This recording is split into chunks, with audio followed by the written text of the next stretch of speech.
Sena, 27 tahun, adalah asisten dosen arkeologi di Universitas Negeri Surabaya.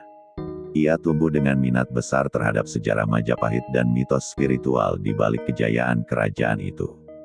Namun, ketertarikannya bukan sekadar akademis. Sejak kecil, ia sering bermimpi melihat pasukan berpakaian zirah emas berjalan dalam kabut. Ia menganggapnya halusinasi, sampai suatu hari mimpi itu menjadi terlalu nyata untuk diabaikan. Dalam mimpinya yang terakhir, seorang lelaki tinggi bersorban merah dengan mata menyala berkata, "Wis wayahe, bocah enom, kowe sing kudu nerusake. Sudah waktunya, anak muda. Kaulah yang harus melanjutkan." Ketika terbangun, ia mendapati di bawah ranjangnya ada bunga kenanga segar dan tanah lembab yang berbau kemenyan. Ia tidak tahu dari mana datangnya. Minggu berikutnya, Sena menerima undangan dari Dinas Kebudayaan untuk meneliti area reruntuhan baru di pinggiran Trowulan. Lokasi itu disebut Petilasan Dalam Sabrang, area yang baru ditemukan setelah longsor kecil di tepi Sungai Brantas. Para pekerja menemukan prasasti batu dan arca tanpa kepala di sana, mirip dengan deskripsi yang pernah Sena baca dalam jurnal lama. Ia segera teringat pada sebuah catatan dari mahasiswa terdahulu bernama Risape, yang kini dinyatakan hilang dan dianggap gila. Catatan itu disimpan di ruang arsip kampus, tapi tidak pernah dipelajari lebih lanjut. Sena nekat meminjam berkas itu, walau diberi peringatan oleh penjaga arsip. "Anak itu hilang setelah nulis ini. Jangan diteruskan, nak." Ia hanya tersenyum, mengira itu sekadar bumbu mistis dari para penjaga arsip yang suka menakut-nakuti. Catatan Risa penuh dengan tulisan tangan yang kacau, disertai gambar simbol dan coretan seperti mantra. Salah satu halaman menuliskan, "Jika kau membaca ini dan mencium bau dupa, berhentilah sekarang." Begitu Sena membaca kalimat itu, ruangan arsip langsung beraroma kemenyan. Lampu berkelap-kelip. Ia menutup map dengan cepat, tapi rasa dingin menjalar dari ujung jari ke punggungnya. Di kaca ruangan arsip, ia melihat pantulan wajah lain di belakangnya, wajah dengan helm besi kuno, tanpa mata. Malam itu ia tidak bisa tidur. Ia membuka kembali catatan itu di kamar kosnya, mencoba menerjemahkan beberapa aksara kuno di dalamnya. Salah satunya bertuliskan, "Prasasti Jagatpati, panggilan untuk penjaga tertua Majapahit." Di bawah tulisan itu, Risa menulis catatan tambahan. "Jika prasasti ini disentuh tanpa izin, arca penjaganya akan hidup." Sena menelan ludah. Ia sadar prasasti di lokasi penelitiannya memiliki pola yang sama. Esok harinya, ia berangkat ke situs bersama tim kecil, 2 mahasiswa, 1 pemandu lokal, dan seorang juru kunci tua bernama Mbah Ratni. Mbah Ratni berjalan dengan tongkat kayu dan membawa dupa yang terus menyala sejak mereka tiba. Ia menatap Sena dan berkata pelan, "Kowe ora untuk sembarangan motret, Le. Iki dudu reruntuhan biasa. Kamu tak boleh sembarangan memotret, nak. Ini bukan reruntuhan biasa." Tapi Sena tetap mengambil beberapa foto dari berbagai sudut arca. Dalam satu foto, arca tanpa kepala itu terlihat seolah sedikit bergeser dari posisi semula. Siang itu, mereka menemukan bagian dasar arca yang belum tergali sepenuhnya. Ketika Sena menyentuhnya untuk membersihkan tanah, ia merasakan getaran halus, seperti detak jantung di batu itu. Seketika angin berputar kencang di sekitar mereka, dan suara gamelan pelan terdengar dari bawah tanah. Mbah Ratni segera menancapkan dupa ke tanah sambil membaca doa cepat dalam bahasa Jawa kuno. "Wis tangi, ojo diteruske," serunya dengan mata putih seluruhnya. Sena mundur, tapi salah satu mahasiswa malah berteriak karena mendapati ponselnya merekam sendiri. Di layar, terlihat arca itu perlahan menegakkan tubuhnya, sementara kabut tebal muncul di sekeliling lokasi. Mereka panik. Sena berusaha menutup prasasti dengan terpal, tapi bunyi logam beradu menggema di udara. Dari bawah tanah terdengar suara langkah berat, seperti ratusan orang berjalan serempak. Mbah Ratni menatap Sena dengan getir. "Sing kowe wenehi getar iku dudu watu, iku jantung prajurit moksa." Malamnya, Sena kembali ke penginapan dengan tubuh menggigil. Ia memeriksa hasil fotonya. Hampir semua gambar buram, kecuali satu. Dalam foto itu, di belakang arca tanpa kepala, tampak sosok pria mengenakan sirah penuh dengan mata merah menyala. Di bawah foto muncul garis aksara yang terbentuk sendiri, perlahan seperti darah mengalir. Sing wani nguripi, kudu tanggung pati. Yang berani menghidupkan, harus menanggung kematian. Sena mencoba menghapusnya, tapi tinta itu malah menyerap ke kulit jarinya. Tiba-tiba suhu kamar turun drastis, kaca jendela berembun, dan di embun itu terbentuk tulisan. Balekno sirahe, kembalikan kepalanya. Ia baru sadar, kepala Arca itu hilang. Esok paginya, ia pergi ke lokasi lagi untuk mencari potongan kepala batu itu. Tapi tanah di sekitar reruntuhan sudah retak dan terbuka seperti rongga hitam besar. Dari dalamnya, keluar hembusan angin panas disertai suara berat yang berbisik. Wis wayahe, penjaga wis tangi maneh. Sudah waktunya, sang penjaga telah bangkit kembali. Suara dari lubang tanah itu menggema, berat, dan terasa lebih seperti dengusan makhluk hidup daripada sekadar hembusan angin. Sena berdiri terpaku di tepi reruntuhan, mencoba menenangkan napasnya. Tapi semakin ia menatap ke dalam celah itu, semakin jelas bentuk wajah batu mulai muncul perlahan dari dasar kegelapan. Bukan kepala Arca biasa, matanya terbuka, menatap ke atas, dan mengeluarkan sinar merah samar. Ia tersentak mundur, tapi tanah di bawah kakinya ikut bergetar. Dari celah itu, aroma kemenyan pekat bercampur darah basi menguar, membuat Sena hampir muntah. Suara gamelan samar terdengar lagi, kali ini tidak pelan, tapi seperti dimainkan di sekelilingnya. Mbah Ratni yang berdiri agak jauh berteriak, "Ojo didelok, le. Neng kana wis tangi penjagae. Jangan dilihat, nak, di sana penjaganya sudah bangkit." Tapi Sena tidak bisa memalingkan pandangannya.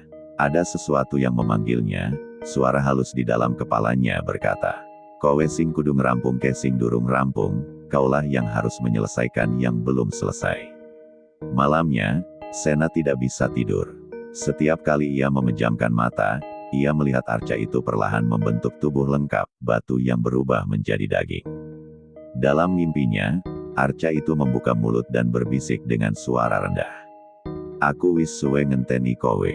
Aku sudah lama menunggumu." Ia terbangun dengan keringat dingin, dan di tangannya ada bercak tanah basah padahal kamarnya tertutup rapat. Di meja, foto prasasti yang kemarin ia ambil berubah, kini tampak dirinya sendiri berdiri di samping Patih Majapahit yang pernah muncul di catatan Risa. Ia menggigil.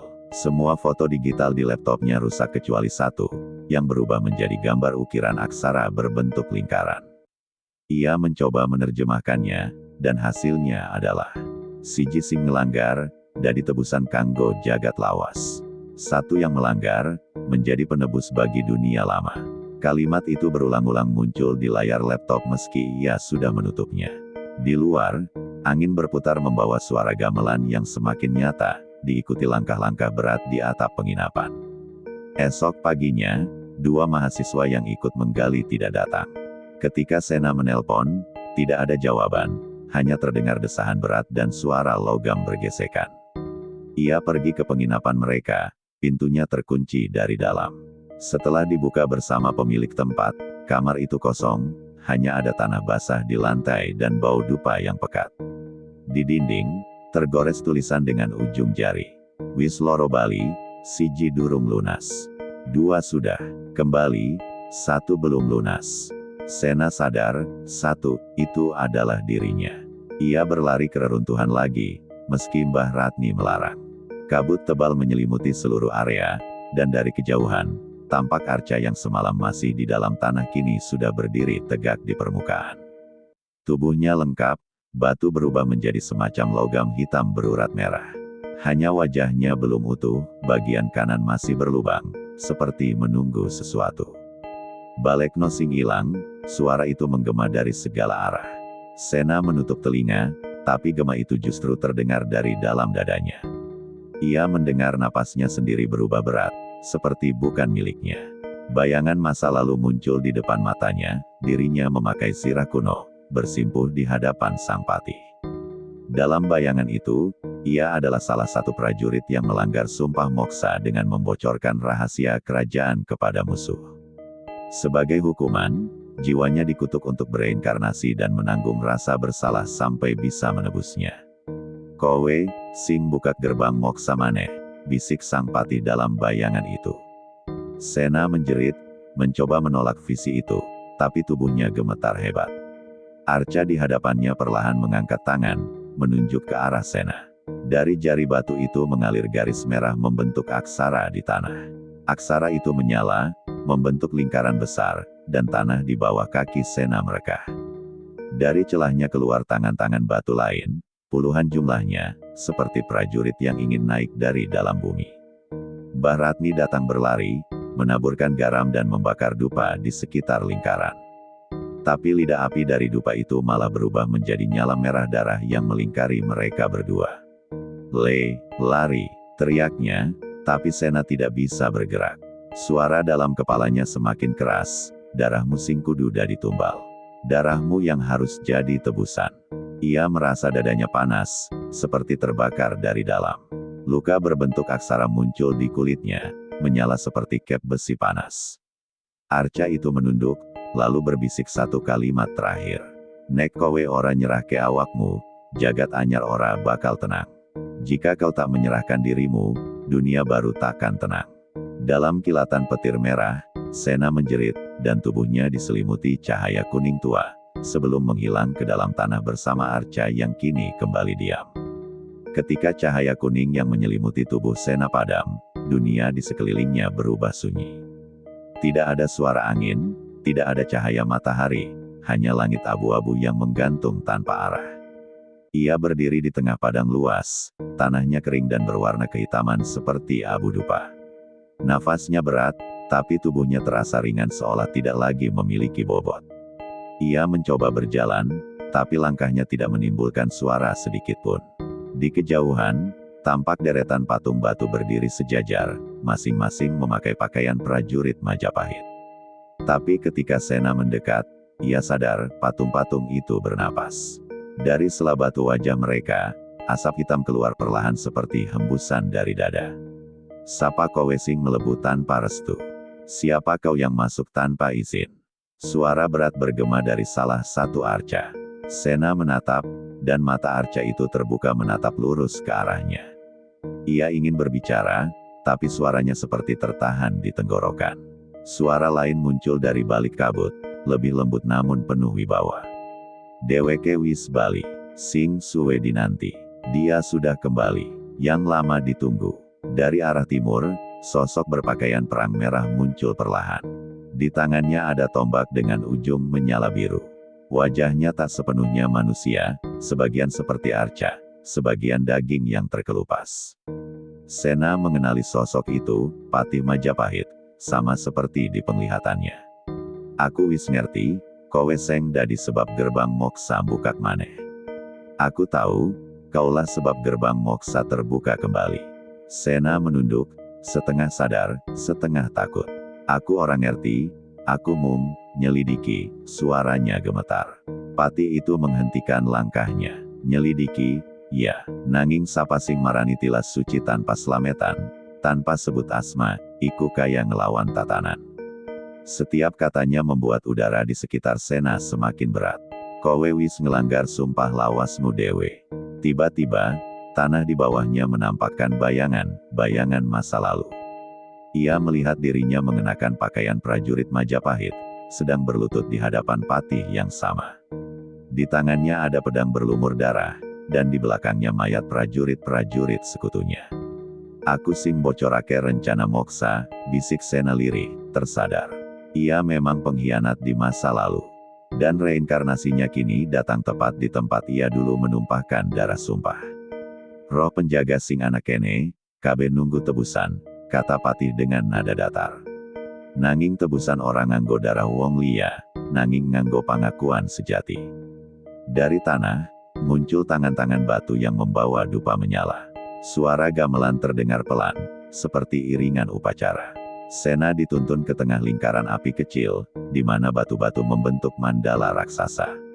"Ing kene, ora ana wektu, ora ana umur, sing ana mung kebenaran lawas sing durung diterima."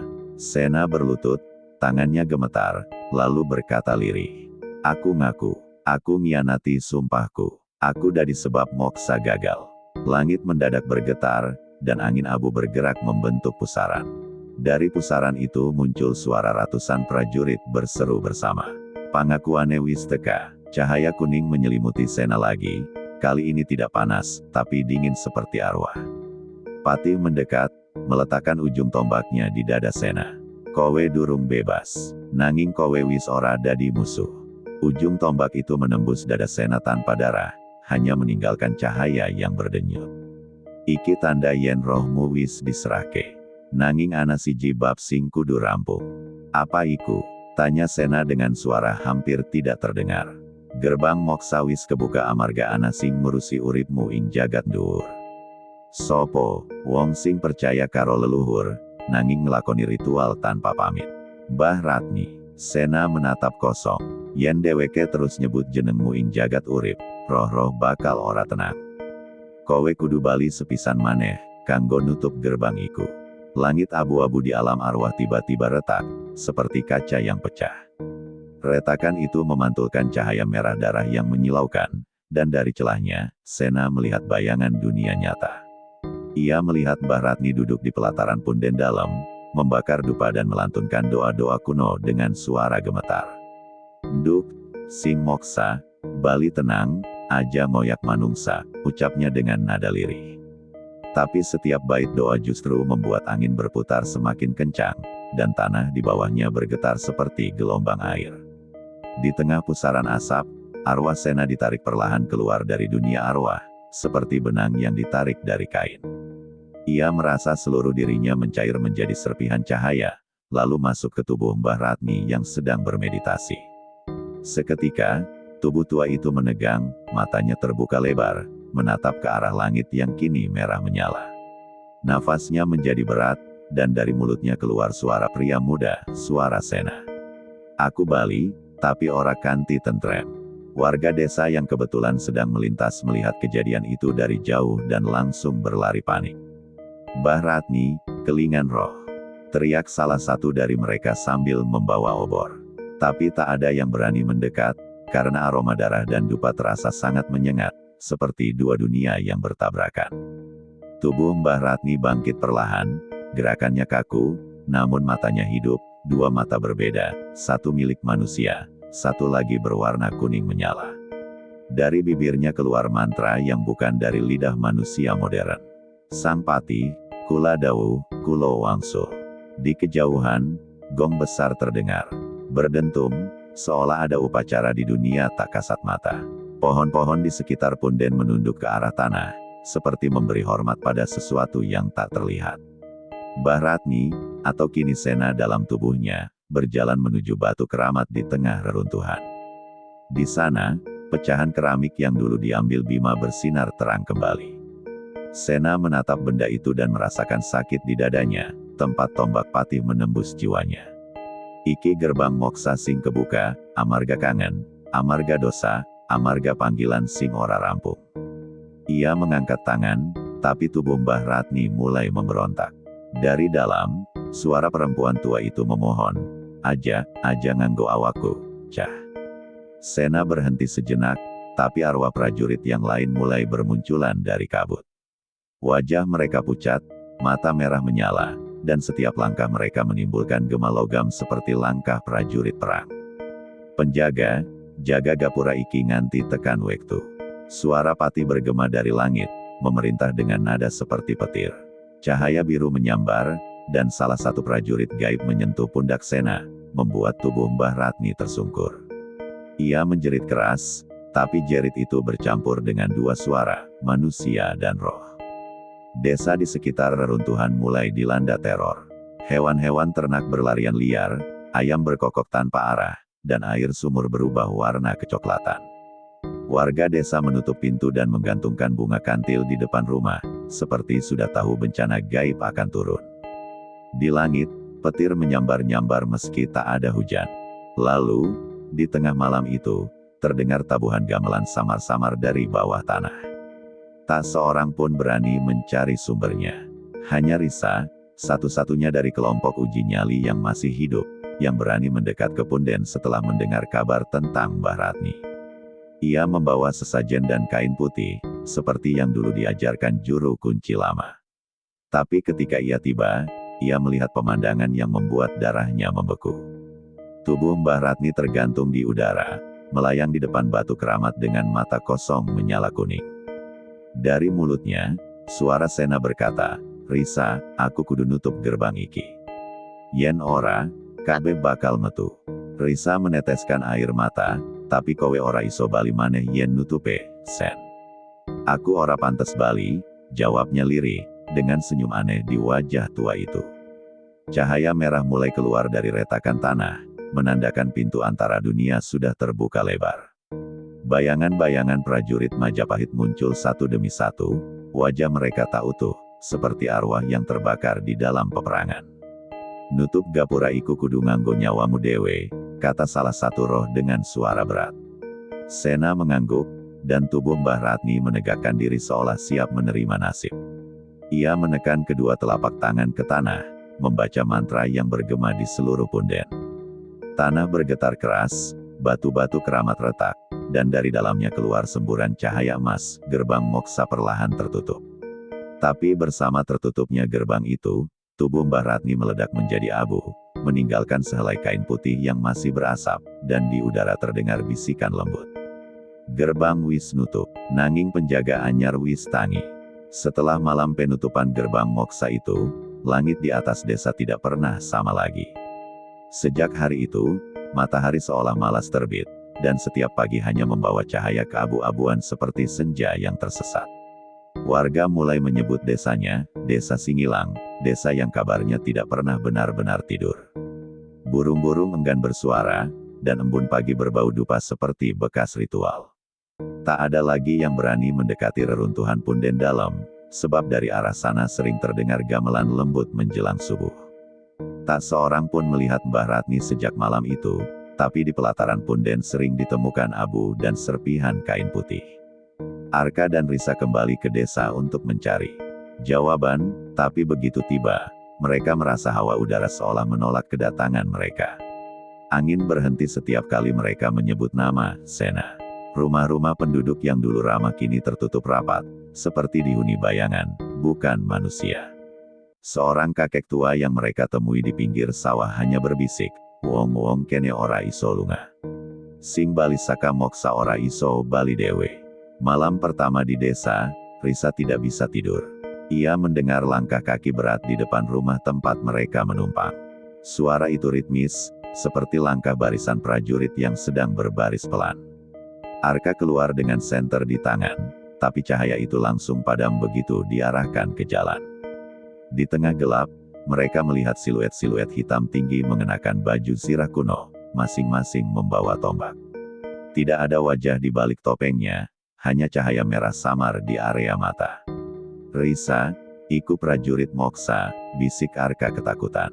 Tapi Risa berdiri kaku, tidak tampak takut, justru matanya menatap kosong ke arah mereka. Salah satu dari sosok itu mengangkat tombaknya, dan dengan suara berat berkata, "Penjaga anyar kudu tangi, sing nuntun dheweke wis nyawiji." Setelah itu, semua bayangan menghilang seperti asap yang disedot tanah. Sejak malam itu, Risa mulai berubah. Ia mulai berbicara dalam bahasa Jawa kuno ketika tertidur. Kadang ia berjalan tanpa sadar menuju punden, lalu berhenti tepat di tempat Mbah Ratni terbakar. Arka mencoba menahannya, tapi setiap kali disentuh, kulit Risa terasa sangat dingin, seperti batu pualam. "Aku krungu suarane, Ark," katanya suatu pagi. "Sena ngomong, ana sing durung rampung." Arka menatapnya dengan ketakutan. "Apa sing durung rampung?" "Penjaga lawas durung tenang. Aku kudu nerusake." Malamnya, Risa menulis di dinding rumah, aksara Jawa kuno yang sama dengan yang dulu muncul di punggung Bima. Setiap aksara itu mengeluarkan cahaya redup dan menebarkan aroma dupa. Arka membaca sebagian dengan bantuan buku tua, Sapa Sing Ganggu Moksa, bakal dari jembatan antar jagat. Sejak tulisan itu muncul, warga desa satu persatu mulai sakit. Mereka mengeluh demam, tapi bukan karena penyakit biasa. Dokter yang dipanggil dari kota mengatakan semua pasien tampak kehilangan darah tanpa luka sedikit pun. Mereka tidur dengan mata terbuka, menatap ke arah punden dalam. Suara gamelan semakin sering terdengar, bukan hanya menjelang subuh, tapi juga tengah hari, bahkan sore hari. Seorang bocah kecil bercerita melihat orang-orang api menari di sawah pada malam hari. Warga mencoba mengadakan doa bersama, tapi saat pembacaan tahlil dimulai, angin kencang bertiup, dan lampu padam serentak. Ketika nyala lilin kembali, sebagian orang yang duduk di barisan belakang sudah pingsan, wajah mereka seperti diseret pasir dan arang. "Iki dudu desa maneh," kata seorang tetua. "Iki panggonan antar jagat." Mereka memutuskan pergi ke rumah Risa untuk meminta penjelasan, tapi yang mereka temukan hanya rumah kosong dengan aroma dupa yang menyesakkan.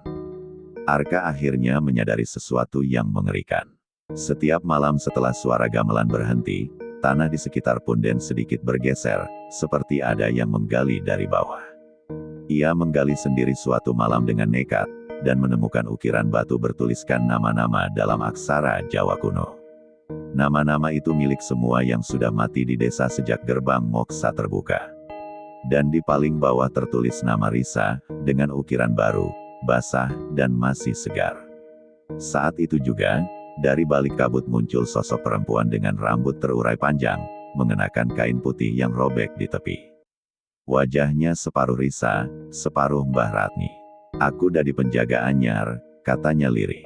"Moksa wis nutup, nanging gerbang antar jagat kudu ana sing ngawasi." Cahaya biru keluar dari matanya, dan di belakangnya muncul barisan prajurit Majapahit. Dalam bentuk roh, berdiri tegak dalam diam. Arka hanya bisa berlutut, menangis, sementara Risa perlahan berjalan ke arah punden, lalu menghilang ke dalam kabut, meninggalkan desa dalam keheningan abadi, desa yang tak lagi bisa dibedakan antara dunia manusia dan dunia roh. 25 tahun telah berlalu sejak malam kabut terakhir menelan desa Singilang. Tidak ada yang berani datang ke daerah itu lagi. Di peta modern, wilayahnya bahkan dihapus, dianggap lahan tak berpenghuni. Tapi mitos tetap hidup, tentang desa yang hilang dari peta namun masih terlihat pada malam tertentu ketika kabut tebal turun. Di tepi kawasan Trowulan, seorang pemuda bernama Raden tiba, membawa kamera dan peralatan survei. Ia seorang peneliti sejarah muda yang sedang menulis disertasi tentang peninggalan spiritual Majapahit. Ia tidak tahu bahwa darahnya sendiri adalah bagian dari kisah itu. Raden adalah cucu dari Arka, satu-satunya saksi yang pernah selamat dari tragedi Punden Dalam. Arka meninggal dalam keadaan gila, tapi meninggalkan buku catatan lusuh berisi tulisan tangan dan simbol-simbol kuno. "Jangan cari desa Singilang," begitu pesan terakhir di halaman terakhir buku itu. Tapi Raden justru merasa terpanggil untuk menemukannya. Malam pertama ia berkemah di dekat reruntuhan hutan Trowulan, angin bertiup lembut membawa aroma dupa samar. Di langit, bulan tampak lebih besar dari biasanya, dengan warna kekuningan seperti mata manusia. Ia menatap ke arah barat, tempat buku kakeknya menandai lokasi, punden kuno, yang kini sudah tertutup semak. Saat menyalakan kamera malam, lensa menangkap sesuatu yang aneh, bayangan gapura batu besar muncul sekilas lalu hilang. Ia mengira itu hanya efek cahaya, namun suara gamelan halus tiba-tiba terdengar dari kejauhan. Raden berdiri, jantungnya berdetak cepat, tapi rasa penasaran lebih besar dari rasa takut. Ia mengikuti suara itu melewati akar-akar pohon besar hingga menemukan jalan batu tua tertimbun lumut. Di ujung jalan itu berdiri gapura yang sangat kuno, dengan ukiran aksara Jawa hampir tak terbaca. Tapi cahaya bulan membuatnya tampak jelas, sapa sing nyebut asma Moksa, bakal dadi pangreksa. Siapapun yang memanggil nama Moksa, akan menjadi penjaganya. Saat Raden menyentuh batu itu, hawa dingin menyusup ke tulangnya. Kabut menebal, dan dunia di sekitarnya seolah berubah warna. Ia kini berdiri di tengah desa yang seharusnya hilang, desa Singilang hidup kembali. Rumah-rumah berdiri, lampu minyak menyala, dan suara tawa orang terdengar dari kejauhan. Tapi setiap wajah yang ia lihat tidak memiliki mata. Mereka berjalan tanpa arah, menyapa tanpa bibir bergerak. "Sugeng Rawuh, Raden," suara lembut seorang perempuan terdengar dari belakangnya. Ia menoleh dan melihat seorang wanita muda mengenakan kain putih panjang, dengan rambut terurai sebahu. Wajahnya tenang, tapi matanya memantulkan cahaya biru. "Aku Risa," katanya pelan, "penjaga antar jagat." Radin gemetar. "Kamu, arwah itu nyata." Risa tersenyum samar. "Nyata ora perlu wujud. Aku anak amarga janji sing durung rampung." Ia berjalan mendekat, mengulurkan tangan, dan di saat bersamaan tanah di bawah kaki Radin mulai berdenyut seperti nadi. "Wektu wis muter maneh, keturunane sing nyelani sumpah wis teka." Dari kabut muncul barisan prajurit Majapahit, lengkap dengan zirah dan tombak, berdiri dalam formasi sempurna. Di tengah mereka, sesosok pati raksasa berdiri, sama seperti dalam catatan Arka. "Wektu nyawiji maneh," kata pati itu dengan suara bergema, "lan penjaga anyar kudu milih, dari jembatan utawa dari tumbal." Radin berlutut, tubuhnya kaku antara takut dan takjub. "Aku orang ngerti, aku mung pengin ngerti sejarah." "Sejarahmu dewe sing ora gelem dilalekake," jawab Risa lirih. Langit di atas desa memerah. Gamelan berdentang keras, dan dari setiap rumah keluar kabut putih yang menyatu di atas kepala mereka. Risa menatap Radin dengan mata yang kini sepenuhnya biru. "Aku iso nutup jagat antar iki, tapi kudu ana roh anyar sing jaga. Kowe sing dipilih." Radin mundur, menolak, tapi di belakangnya prajurit gaib sudah mengepung. Suara pati bergema lagi, "Darah keturunan sing nyentuh gapura moksa dari kuncin." Sebuah tombak melayang, menembus tanah di depan kaki Radin, dan tanah itu langsung menyala merah. Risa mengangkat tangannya, membuat cahaya putih menyelimuti mereka berdua. "Maaf, Radin, iki dalanmu. Jagat ora iso tanpa pangreksa anyar." Cahaya meledak, dan desa itu kembali sunyi, menyisakan hanya satu batu besar dengan ukiran baru. Radin sang pangreksa anyar. Di bawahnya, bunga kantil putih tumbuh tanpa pernah layu, dan setiap malam bulan purnama, terdengar suara langkah prajurit berbaris pelan, menjaga gerbang moksa dari mereka yang berani mengusiknya.